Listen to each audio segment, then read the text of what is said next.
Alan thinks that it is natural for her after she trained with him each day for the past 3 years. However, he is worried that she might not have enough skill and experience to hold her ground against a real knight. Just as he says this, the Vice Captain Lael makes his first offensive move and pushes Krina back.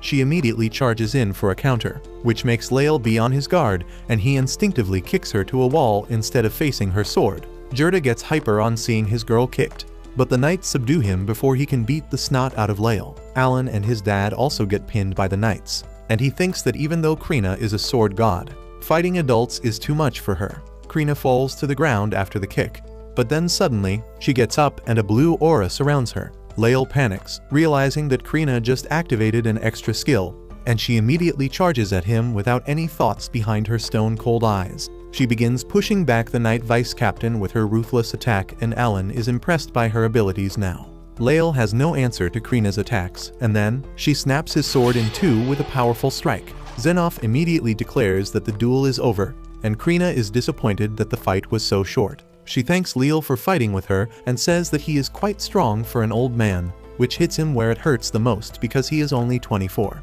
He admits defeat and the entire village starts cheering on the girl that just beat the vice captain of the knights. Gerda is relieved that Krina is safe, and he is also incredibly proud of her. Rodden and Alan share the sentiment, and then Xenoph comes forward to commend Krina's talent. Gerda doesn't want to talk to him, but then the knight captain apologizes for his rude behavior earlier and asks to talk about Krina's future. Gerda is still upset and suspicious of him, but Xenoph tells him to bring his friends along for moral support. Well, Gerda takes up the offer and everyone gathers at the dining table in the village chief's house. The axe user boy and his dad are there too, and Alan thinks that he doesn't want to get lost in the Sword Lord's dust. Xenoph starts talking and says that he is glad that a Sword Lord was born in this village, but Gerda is still mad at him. However, he forgets all his rage when Xenoph tells the chief that their village will now be called Krina Village in the honor of the young Sword Lord. The knight captain then continues his monologue, saying that 3 years ago, a baron's son was found to be a sword lord. He was hired to serve the king but seemed weak, so they reappraised him and found that his talent was that of a normal swordsman. They also found that a lot of nobles had lied about their talents, which led to the policy of testing high-stakes talents thoroughly. He once again apologizes to Gerda for putting his daughter through a trial, and now Gerda understands the reasons behind it, so he decides to let it go. Xenoph asks him to continue raising Krina as he has done till now, and when she is 12, she can join the academy and become a knight serving directly under the king. The axe user Dagora asks Xenoph if he can also become a knight if he joins the academy, and his dad immediately begins explaining how his son is an axe user and he wants to become a knight too. Xenoph affirms and says that soon, a tutor will be dispatched to this village, and tells the boy to work hard to join the academy. Alan just observes everyone while stealing fruits from the table, when Krina says that they will go to the academy together. Dagora immediately says that dumb and talentless kids won't go to academy, so Krina starts fighting with him again. Xenoph is curious about the boy now, so Gerda introduces him and Rodden to him. The old knight immediately gets up to pay his respects to Rodden, the boar slayer, but Rodden is surprised that a knight captain knows his name. Xenoph explains that the baron of this region loves the boar meat they supply him in winters, and he has also heard stories about Rodden, who is the MVP of their hunts. He praises him on the behalf of the baron, and Alan realizes that his dad is really cool. They walk home after that, and Rodden tells Alan that even ordinary serfs like him can be recognized if they work hard. He tells Alan to be proud and work hard because he has his genes. Alan happily pulls out the fruits he smuggled to show his dad, and turns out he really has his genes because Rodden also stole a couple of them. Soon after that, Alan begins screaming like his sausage got stuck in his zipper, which is not possible because zippers have not been invented in his world yet. Instead, the reason for his excited screams is that he has finally leveled up after years of working hard. All his existing skills have leveled up, and on top of that, he has received a new skill called Enhance. Alan wonders if he can use the new skill to make his summons even stronger,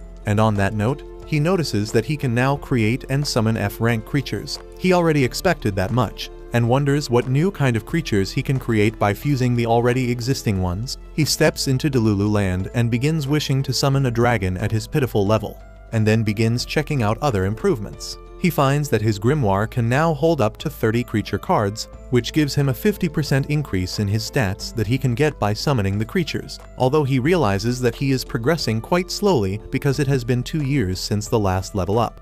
He doesn't think too much of the crater he has left in the tree by throwing rocks at it daily. On the other hand, his mother is pregnant yet again, and Alan helps around with the chores around the house now.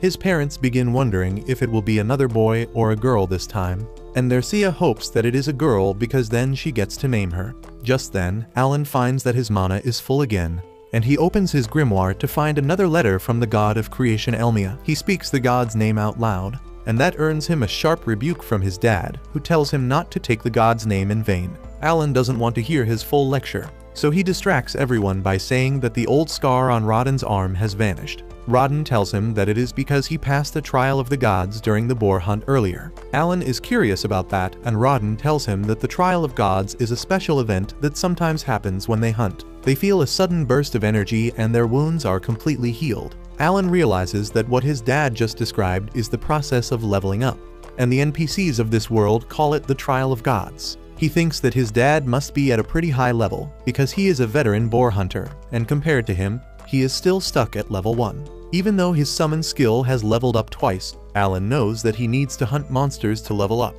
But the problem is that unless it is for hunting, serfs can't leave their villages without permission. So he decides to soft launch his idea and says that it would be so nice to go hunting.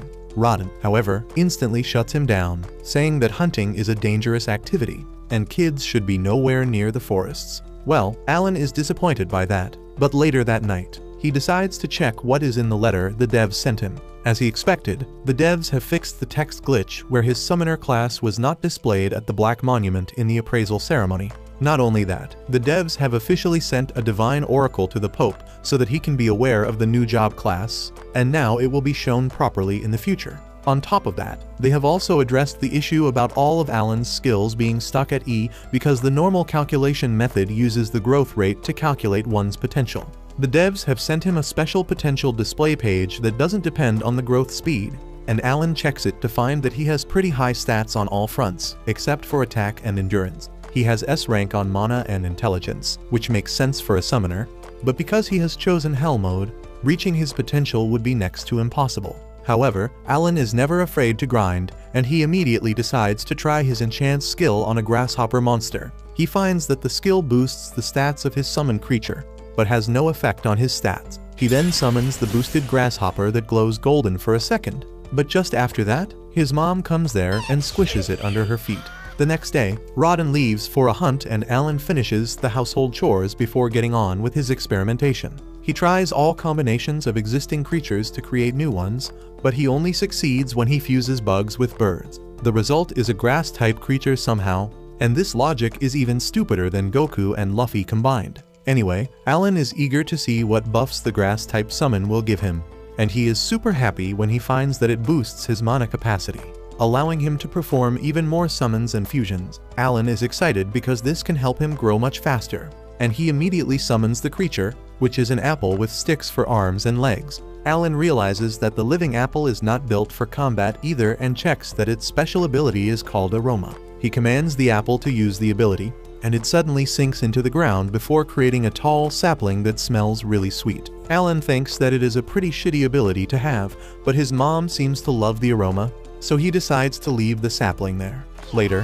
Krina comes over to practice with Alan again, and even though he gets his ass kicked like usual, she notices that he has become a little better. Alan knows the reason behind this is his sword mastery skill that has reached level 3 after practicing with Krina daily, and on top of that, he now has more stats from his summoned creatures. After she leaves, Alan begins throwing rocks at the tree in his backyard, and he feels burnt out mentally because he has not leveled up even once yet. He also has to look after his younger brother Mash and help with the chores since his mom is busy creating more workers for the village, and he doesn't think that his stone throwing training is worth it. He has also created a small patch full of apple tree saplings because its sweet scent reduces the mana recovery time by 6 hours. Later at night, Alan and Dercia eagerly wait for Rodden to return home, and they get worried because he was not supposed to return early tonight. Suddenly, they hear a commotion outside the house and find the villagers carrying an injured Rodden on a wooden board. Alan and Dercia run outside to help the villagers bring Rodden into the house,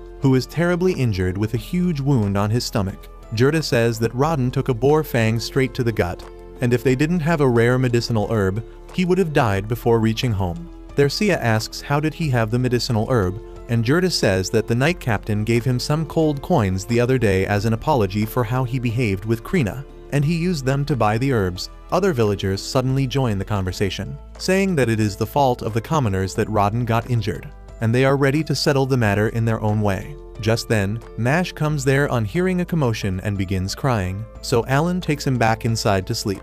Gerda also tells the villagers to get some rest and not start any fights, while he stays behind to watch over his best friend. Alan approaches him and meekly